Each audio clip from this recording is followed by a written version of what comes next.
Good morning. This is KELOLAND on the go with all you need to know in news and weather as you start your day.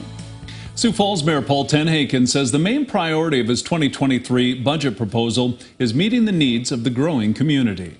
He says Sioux Falls saw 7,000 people move to the city last year. What I hear from people time and time again is that they are seeking out Sioux Falls because of the exceptional quality of life in our city and our state. Whether you are a young professional, a business owner, a retiree, or a parent with kids, Sioux Falls is a great place to live. Tenhaken also highlighted how the city will be hiring 30 new full-time employees and the start of major road construction projects like South Veterans Parkway and a new 6th Street Bridge. You can watch a nearly 40-minute speech in a KELOLAND.com original online now. An accident while on their honeymoon has a young Sioux Falls couple stuck in a hospital, unable to return home. On their third day in Hawaii, Joe Tabby got into a boogie boarding accident. Doctors say he was lucky not to be paralyzed after he fractured his T5 and T6 vertebrae. Now the couple is trying to figure out when they can return to South Dakota to begin his recovery process. Digital reporter Jasmine Jackson spoke with Joe's wife, Kayleen, about the experience for this KELOLAND.com original online now.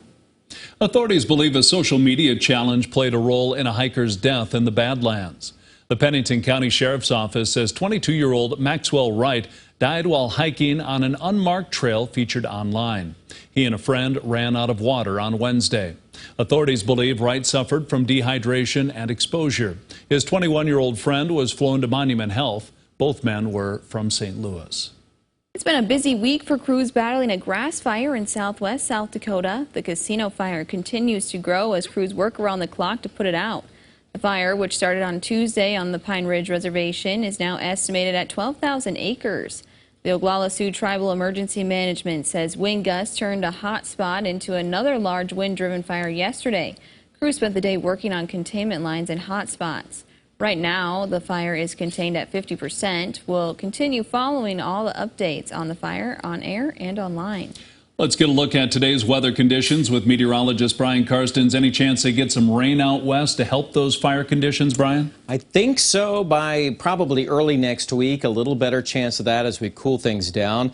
We had a couple thunderstorms last night and in around Sioux Falls, north side of town, about 15 or 16 hundredths at the airport. But you can see our Doppler tracking there in southwest Minnehaha County, upwards of a ½ an inch. But you head down to Parker, then, yeah, you trickle off to basically nothing. So nature of thunderstorms this time of year can often look like that. Brookings is the winner, if you will, for rainfall. I know the airport number shows about 55 hundredths, but we have had a couple of observers up there that have had upwards of an inch to an inch and a half. So that's nice to get during these hotter temperature forecasts. And certainly today's another one with a high near 90 Brookings, but 101 in Pierre, where things are really drying down quickly. Fire weather warnings for parts of the west. We'll take a look at the weekend coming up. Thank you, Brian. South Dakota Grain Cooperative is under government scrutiny because it doesn't have a state grain buyer license. The South Dakota Public Utilities Commission has opened an official docket regarding a Hunterite cooperative in Aberdeen. Staff is looking into soybean sales the co-op has made in recent years. The co-op doesn't have a central physical location.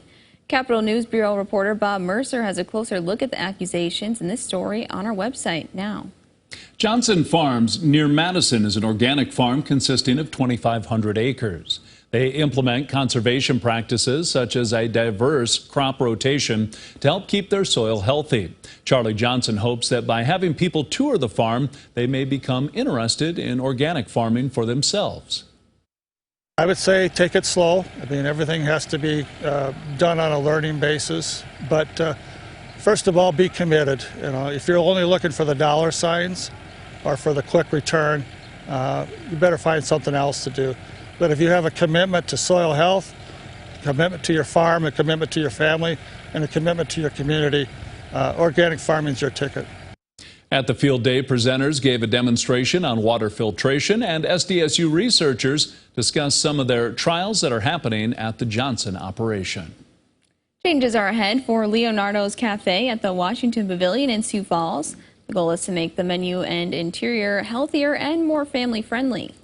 We're going to cater to those thousands and thousands of young families that visit our Science Center and our Visual Arts Center every day. Smith said Leonardo's will also get a new name, but it hasn't been chosen yet. Some changes will start soon as food items are dropped from the list and others are added. For details on the change at Leonardo's, check out a KELOLAND.com original story by Ray Yost on our website now. A rendering of the proposed downtown greenway has been provided to the city of Sioux Falls by a landscape architecture firm. The plan calls for an all-new riverwalk along with a public plaza, shelter structure, and more. You can get a look at the project as well as the cost estimate and timeline in a KELOLAND.com original by Jacob Newton online now. Let's look at some of our top stories. Now let's get one last look at your weather with meteorologist Brian Karstens. Brian? All right, weather today, another hot afternoon. A little more humidity, too, for the southeast. I expect that to be the case for Sioux Falls as highs reach the lower 90s. We're looking at probably 95 to 100, pretty common from Chamberlain to Rapid City this afternoon, and those fire weather concerns out in the far west. Tonight, probably not looking at many thunderstorm chances initially, but I would say along the North Dakota border tomorrow morning, there could be some storms ongoing.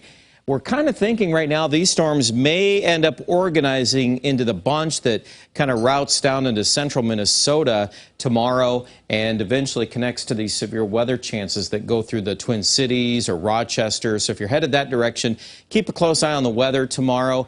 Sioux Falls will be plenty hot for a storm. We got a lot of humidity too, but we're a little more capped. So we're a bit more cautious on how many of these storms actually pop up. Obviously, we'll keep a close eye on that. And then once the front rolls through, looks like maybe Saturday night, a few more thunderstorms south of Sioux Falls into northwest Iowa. Sunday looking cooler. And that's some good news. There's your risk of severe weather tomorrow. Again, the best bets are going to be to the east of KELOLAND. Highs today, 94 Mitchell, 96 Chamberlain. Get ready for some cooler weather next week. Well, when I say cooler, we're talking 80s, so it's not as if it's really cool weather per se, but it's definitely down a few notches on those temperatures, and there's a better shot at rain by Tuesday across most of the region. I would expect that to affect Aberdeen, and consistent highs about 80 or so, just a little bit above that. I would say Pierre, initially I would watch a couple new developments Sunday night, maybe Monday morning. We could get clipped by some rain. If we miss that, Tuesday looks a little better, and certainly we get out of the hundreds, and that's a step one in the right direction. Rapid City also looking at rain chances Sunday and again Tuesday. Check out details online at KELOLAND.com.